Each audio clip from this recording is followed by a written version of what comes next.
Okay, so Cautious Hero reminds me a lot of Konosuba.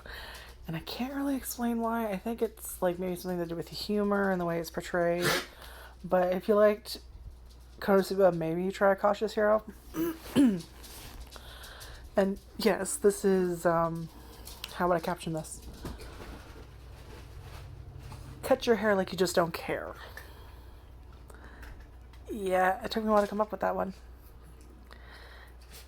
I'm not funny. So yeah, this is just fuck it, cut it, good enough for now. But I think, at least looking from this angle, it's not the worst I could have done. This is kind of remind me of like a pompadour up front here, but yeah, suck at my hair. Anyway, Cautious Hero, finished it yesterday. My hair is dirty, I need to wash it. And so like my dog was like coughing like she usually is, but like holding in a sneeze or a hiccup. Wasn't expecting that sound. Anyway, so Cautious Hero, or I guess what was it officially called? Cautious Hero. This hero is overpowered but overly cautious. We got another sentence. I feel like that's every anime now. It's some just long sentence paragraph. I've been on this rant before, haven't I? Anyway, so as you can probably fucking guess from the title. Nay, get off from under the bed. Hey, Nay. There's nothing for you under there. Sit your butt down. Thank you. Nay. Stop looking for stuff. Sometimes I'll feed them around 4 o'clock. So she's like, food, food, food. We got food? No, food, food, food. I stashed it in here some places, lady. Where did you put the food I hid? Anyway. Yeah, as you can guess, it's pretty obvious what the title is. Thankfully, I think it is better than most of the random light novel shit we get thrown, but it kind of feels like one of those had a baby with Konosuba, which is one of those shows that you might not understand how good it is right away until you watch it or have someone explain it to you.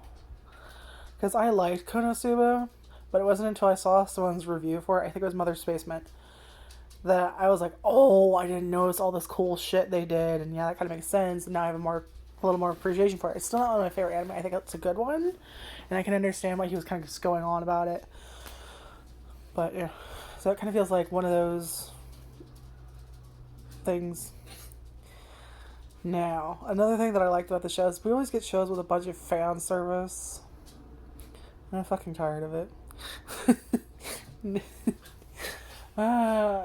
And we have like the good boy hero. No, yeah. Our hero's kind of an ass through the entire show. And I'm not sure if it's like he's genuinely trying to be rude or he's just one of those people that's so blunt it comes off as... no, wait, it still comes off extremely rude even if he was trying not to be. But, like, you kind of wonder how he's not getting punched in the face sometimes. Though there are a few times where the goddess will want to punch him in the face. Well, I should probably explain what this show's about. So, we start off in this, it's like the United Divine Realm, I think is what they call it. Like, the realm of the gods, essentially. And we get introduced to Restart Day. Restart Day?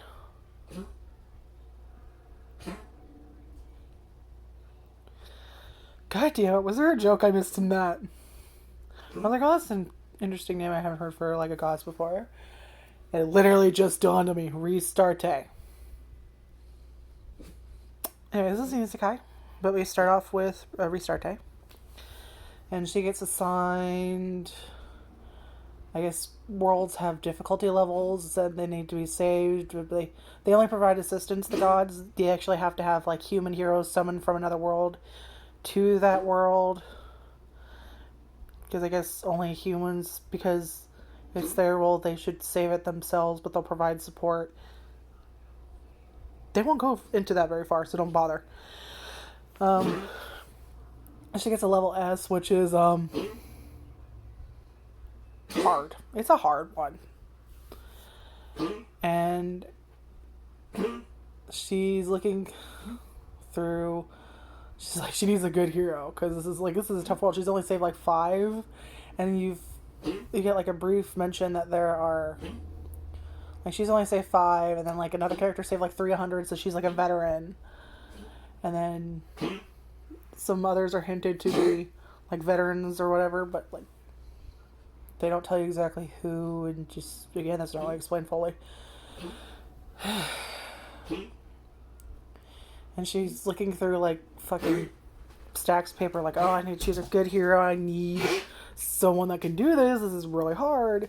And so she sees someone with, like, despite being level 1, having better stats than everyone. She's like, okay, I'm so summon this guy. She summons him, and immediately you'll get the tone of the show because he shows up. He's hot. I'm not saying that. She thinks that. And right off the bat, she's like, oh, he's hot. Like, this is literally kind of like her first fucking thought. When she starts going to the speech of, like, I have summoned you, I am a goddess. You will save another... Like, that fucking speech. And then she actually, like, pays attention. She's like, oh, he's hot. It was, like, in her head or whatever, but still. So that's basically... She's a thought. Let's just call her that. I'm sorry if that's offensive to you. But the reason I call her that is because that's how I associate... That's my first thing of Shield Hero... is a clip on YouTube, and it's something about, I guess the title of the video was like Thought Slayer, and I thought it was funny, so I watched it, and like that's how I say that. Like, I'm not trying to be an asshole, but I'm already an asshole, so whatever. But so like she's very obviously interested in him, and she does not fucking hide it. Like, you know how the guys always like try to cop a feel or like hit on the girl, like, no, it's fucking her this time. And he's just... So his name is, was it Ryuin Seiya? Seiya, whatever. And, it's real great commentary there, sweetie. You want to sit the fuck down so you stop hacking? Thank you, bunny.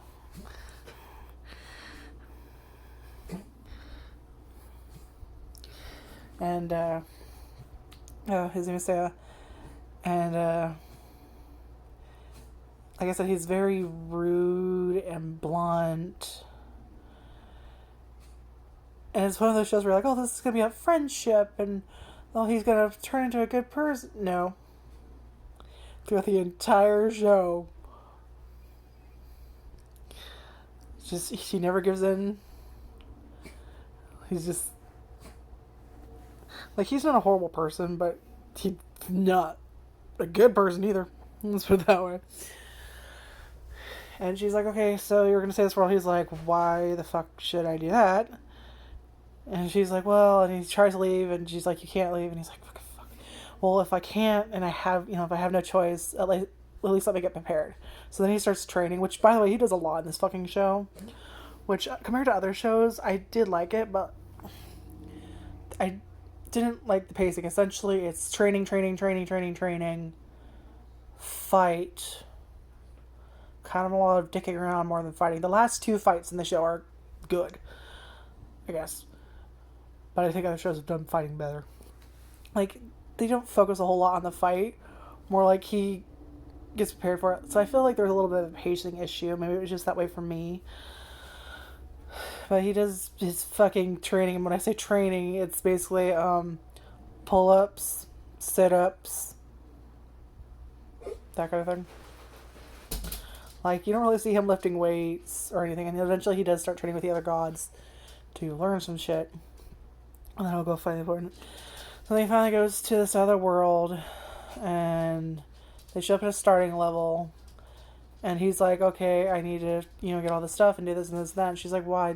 I brought you to, like, the starting level. If this was a game, it would be like a starting level, you'll be fine.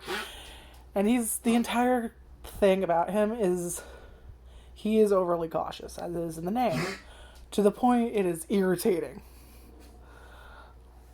Like, it kind of reminds me when I used to play Pokemon. I still play Pokemon games, but it's been a while. Where you would go to fight like the Elite Four or Gym Leader or whatever, and you would over prepare. And for me, like, I'll set an example. So, Nay, get out of stuff and sit your butt down, please. You're making yourself hack and hack and hack. Lay down. You know you can't be doing a bunch of stuff, baby. Don't you smile at me. Don't you smile at me. Don't you smile at me.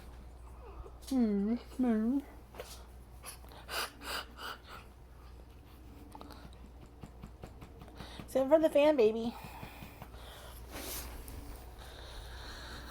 Anyway, so just hack on you, Mom. Hack. Anyway. Okay, so I would go to, like, before gym or whatever, or actually even before the first town is what I was trying to say. Like, you know how you have the starting area, and there's that little path, and then it leads to the next town. So I'm in that between the first town you start in, and then the next town. There's that fucking area of grass and shit you have to wade through. And I would stay there, and whatever my starter Pokemon was, I would get them up to, like, level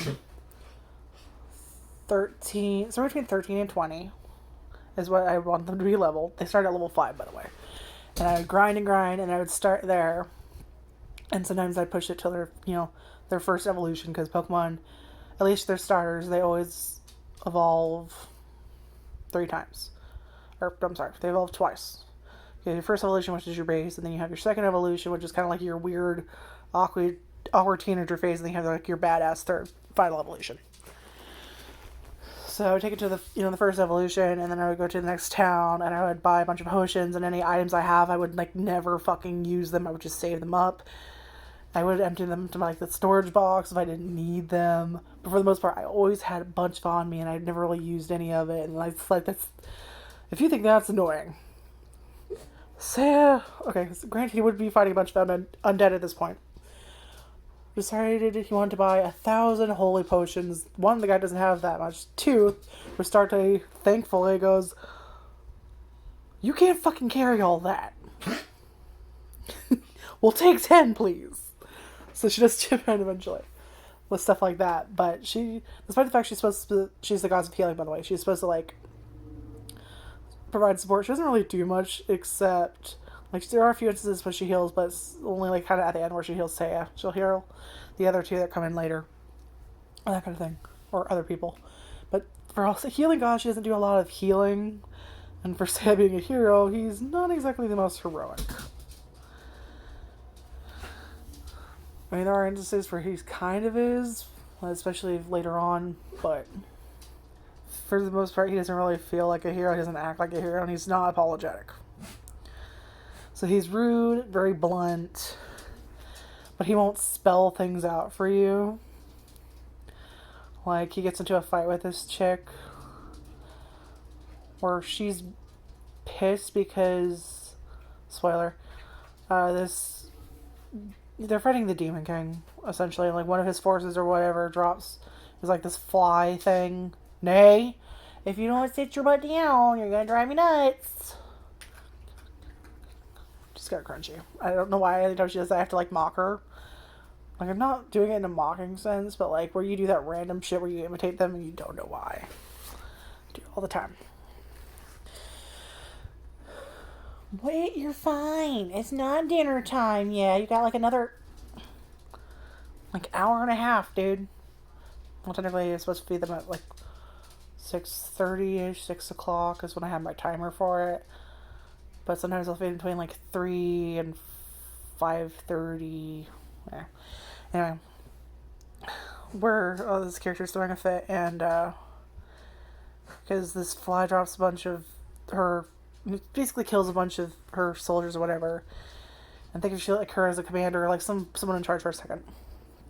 And so Seiya says something about how he was watching him do it, and she's like, "Oh, you just sat there." Well, she's like pissed about it, which understandably, if you heard that, you would be pretty pissed. But he wasn't not stopping him because he was a coward. He was not stopping him because he's cautious. He's not going to go charging into battle. Like, he's going to fucking watch. He's going to learn. He's going to get information, prep. He's going to do all this shit. So he basically says, I could have done anything anyway because I can't deal with his speed right now because he's really fast. And she throws a fit, and he smacks the shit out of her. Oh, there's equality here. He smacks some bitches.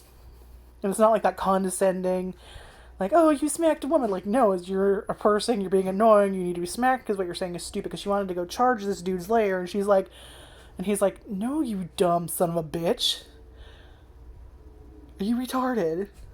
Like, okay, he doesn't say that, but just that level of, he doesn't say anything, but you can tell that's what he's trying to convey. So he keeps smacking her every time she says something fucking stupid along those lines. But let's go charge this thing, and you're not a hero, and he just smacks her without saying anything, and then leaves.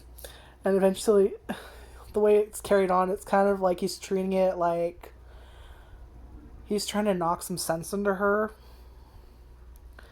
That if you just go there, you're just going to die. All the people with you are just going to die. You're a fucking idiot. You can't do anything right now. But he doesn't say anything. He just kind of smacks it. And it's like trying to smack some sense to her, or he's irritated or something. But like, females do get smacked in this show. And rightfully so. So this is a very, like, if you're the, like, oh, I don't want to see a man hit a woman, or which I kind of get, but at the same time, like, I like the equality of it, whereas if you're a girl, I don't care. I really don't. Now, if you're doing it as, like, I know you're wrong, hitting people's horrible and all that, but it's anime, they're not actual people, it's okay, calm down. That's what I'm trying to say. No, I'm trying to say something else. God damn it. I was trying to say something. Hopefully one of you understands what the fuck I'm trying to say. Anyway, so he's trying to knock some sense into her, and you kind of realize, oh, it's kind of like, she's kind of throwing a tantrum right now because she doesn't know what to do, so she wants to, like, she's that character that wants to, like, go avenge her men, and that kind of thing, and says, though he's not explaining it, it's pretty obvious he's trying to calm her down, knock some sense into her that you're just going to have more people die, you fucking idiot. Is basically the thing. So there's that. So I do like the equality in the sense that it doesn't matter if you're a girl, but what to say, if you're doing something stupid, you're going to get smacked. And I like that in an anime. I don't like when they kind of gloss over it, make it this huge dramatic thing and forget that girls are also people too. We also do stupid shit, and sometimes we need little smacks in this instance. Like, it's one of those shows. And I like that equality of it. Instead of just treating us as, oh, you're girls, oh, you're fragile, oh, you're weak, we always have to protect you. It's, we're equal, you dumb son of a bitch. Make smart choices. I don't know. I kind of like that aspect of it, I guess. Hopefully I came off right. I don't know if I described what I was trying to say, but I'm not saying it's okay to hit people. I'm just saying it's an anime. Calm down. Calm down. True equality is essentially that. Is treating the same person the same as you regardless of their gender, or their race, or their sexuality. That is true equality. Anyway, so I kind of like that. And I'm probably not going that far. Like, I don't know why. Is the lighting changing? Is it just me? Anyway, so yeah. And then there are, like, I think I was saying something about fan service scenes where it's like, it feels like everyone trips, falls, grabs a boob, gets lucky somehow, some stupid fucking thing. I'm so tired of it. But, some girls make moves on sale. Let's just, and he's not interested in the least. Because, like, just from the moment he's summoned to the moment he leaves, there you go. Go lay down. Go lay down if you're hot, lay in front of the fan. You're driving mom nuts. Stop it. What was I saying? Bless you. And, what was I saying? It will eventually come to me. Oh, yeah, so people make some moves on Seiya. He's not interested at all. And it's pretty much that way through the entire show. I mean, there's a little bit at the end, but for the most part, he's not interested. But there's, usually it's like always the guy gets too lucky, or whatever. Like, this show is very much the girls are trying to make a move on him, and he's just not interested. And throughout the entire show, what I was trying to say is he's cautious, because even though he doesn't want to be there, he knows, he treats it more seriously than anyone in that fucking world seems to. because he's very aware that if he dies, that world's fucked. So he has to be cautious. And that's the main joke is obviously the reactions between them, but also his over cautiousness is what's the biggest joke. And there's this point where, like, there's a good reason for it. Like, right off the bat, you figure out that was a good thing he was cautious. Because they go to the starting area, and then it turns out the Demon King... Oh, what was it? There's some forgettable moments here, I'm sorry. Where one of the four heavenly kings or whatever shows up there in this town because they know they were going to be sending a hero. We don't fucking know why. And, so he, right off the bat, knows, because he has, like, this, him and the gods both have, well, pretty much most people have this, or a few people we know on the show do have this ability where they can, like, have this magic, like, circle lens thing, like a magic circle in your eye, and it shows the stats of people. And he knows right away, okay, we're not strong enough, so he says, Risa, open a fucking portal. And he's like running, he's like, open a goddamn portal. And she's like, why? And she's like, fucking knew it. So they dive vomit, and she's like, oh, like that demon is a girl this time. And it's like, oh, no, smart. But, it does suffer from things, though, where, like, say his overcautiousness can get annoying, but at the same time, it's also annoying how his party is kind of very...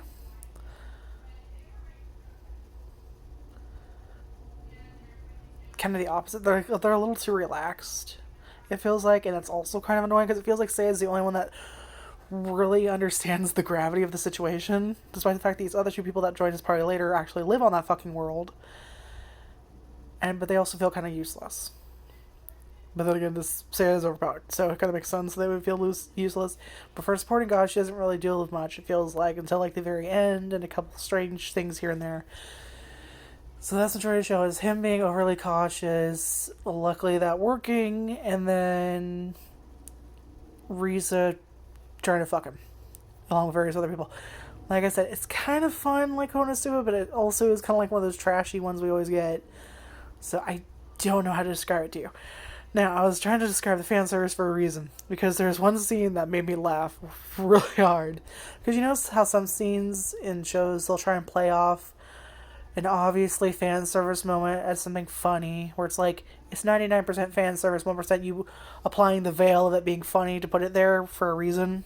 This kind of feels like the opposite, where like, yeah, there's a little bit of fan service, but quite clearly it's very fucking obvious it's for a joke. It's not to see some titties, it's for a joke. So Seiya learns this flight skill, and he's really fast when he flies, so Risa's trying to keep up with him, she can't, so he's just like, fucking come here, grabs her hand. And she also has those like shoujo moments where she was like, and he'll hold me like a princess, and we can fall in love, and all flowers and shit. They just immediately crushed with the reality. And so she's like, oh, he's holding my hand, and he's leading me, oh, this is wonderful. And then he like hauls ass, and she's like, oh, like her face is all falling apart and flapping around, and then her boobs come out of her dress, because let's be honest, it's one of those dresses where I don't know how it stays in there. Granted, her dress is better than some of her friends later on in the Divine Realm, where you're just like, how? Anyway. So, her breasts are flopping around like crazy, and I don't mean like a stupid, jiggly, hentai bullshit thing. Like, no, they are flying around. Like, you know those things in front of car dealerships that wave their arms around? Like, they are going, and they're all, and like, it's like a good part of it's blurred out, and it's just... It's played off as a joke. It's not fan service. It's fucking hilarious. Because, like, it was nice to see them actually do a fucking joke with fan service without it being total fan service. So it is my favorite fan service scene ever. Because I know what boobs look like. I have them. I've seen them on the computers. They're everywhere in anime. You cannot escape them. It doesn't do anything for me. I know what they are. I know what they're used for. They don't do anything for me. And I'm also attracted to women to some extent. Like, it doesn't do anything for me. So I'm tired of seeing it. I am fucking tired of seeing it. So it was nice to see Like, girls actually be aggressive and make a move rather than the guy having to do it, or just kind of trip, fall, and oh, we might as well fuck each other. Like, that shit they always do. Like, it was nice to see actual funniness. Like, I don't know. Just, there's some things I like, some things I don't like. I don't think it's the greatest show ever. The pacing has some issues. There are some general funny moments, and there are some moments where you're just rolling your eyes. But they're playing it as a joke, which is why it kind of feels like Konosuba, where everything is meant to be a joke in that show. And it's kind of the same way, but not quite up to its level, I think. But I don't know how to describe it. I liked it. There's 12 episodes. The last 2 battles, like I said, they actually felt more like battles, because otherwise it was kind of just Seiya fucking around for a few minutes, knowing he's overpowered. And then trying to do that bullshit of, oh, we don't know if he can win. Where we're like, we know he can fucking win. It's in the title. He doesn't look worried. The other 2 fights, he at least looks worried. But they're kind of... Another thing that really... nitpick, it really pisses me off. Not so much pisses me off, it's just... It irritates me. It irritated me. There we go. Was they're kind of building up this Demon Lord as this big bad thing, and he just... Spoiler. So Seiya leaves to go defeat the Demon Lord by himself, and he's just kind of there fighting... Like, I expected some grand reveal or something. No. Like, the other Heavenly Kings had better designs and more interesting presences, except, like, the last one who was just kind of there for a second and then fucking dead. I'm just like, okay, he must be faking or something, but no, I guess he really is dead. I don't fucking know. It was stupid. He just kind of one-shot. So we had, like, the first one who actually kind of had, like, a real... It dragged on, but it was, like... She's our first instance of, like, an opponent he's gonna have a problem with, but, like, he doesn't... It's just a lot of fucking... dicking around. And then the second one is one of his sidekicks, Mash, gets kidnapped because Seiya says right away after beating him, no, I don't want you to join my party. And it's not him being an ass, it's because they were drastically under-leveled. It's one of those things where, at least they don't say it right away, but you can quite tell it's one of those things where he's under-level, they're not going to give any help. They're literally just going to get, at best, one-shotted or kidnapped. And of course, this dumb fuck goes off on his own, gets kidnapped, so he has to go rescue him. And that battle with that dude wasn't bad. And then, like, the third king committed mass genocide and then killed himself to summon a creature to destroy this magic armor that Seiya needs to defeat the Demon Lord. So that gets wrecked. We managed to save a piece of it. So they all die, but then they create this monster thing that teleports through dimensions, and they managed to fucking get rid of that with Valhalla Gate or whatever. Oh, no, it's not Valhalla. It's like Valkyria Gate or whatever. I'm a fucking idiot. I can't pronounce those things. Anyway, so... And then, like, we had the fourth one that kind of just shows up for a second, gets one-shotted by the War Master, and then he's dead, and then we find out very obviously, because he just kind of... Like, at first I was like, okay, whatever with the War Master. And then, like, he just starts ranting about something, and I'm just like, why the fuck do you know this information? You shouldn't know any of this information, so you must be with the Demon King. Sure enough. So that's one of the good scenes, is the fucking fight with the War Master. Doesn't last very long either, though. And then we get the Demon King, and then we get some fucking backstory, because apparently Seiya was a hero that worked with another goddess to try and save this world that was a level B. They failed, because I guess he was, like, really reckless. And he was like, everything's gonna be okay. He was one of those characters, and then whatever happened there, we find out Restarte was, like, one of his companions who also did healing there. And then he saw her get eaten, and then the goddess in her form there on Earth get eaten. Another member of the party get eaten, and then Seiya gets eaten. You find she had a fucking baby, or she was fucking pregnant, or whatever Restarte was. And then, despite the fact his memory was being wiped, it was such a huge impact that it affected his soul, and he became extremely cautious later on in this life. And it's just, like, at first it just kind of feels like it fucks around, and the pacing's messed up, and then you get, like, some really predictable / kind of out of nowhere depressing ending, which they leave off as a, you gotta go save another world now as punishment. Like, it's... Okay. So, like, there's some good things, and I think they kind of fucked up the end. I think they could have done better. I don't know. But I watched it on Hulu. It's on Hulu.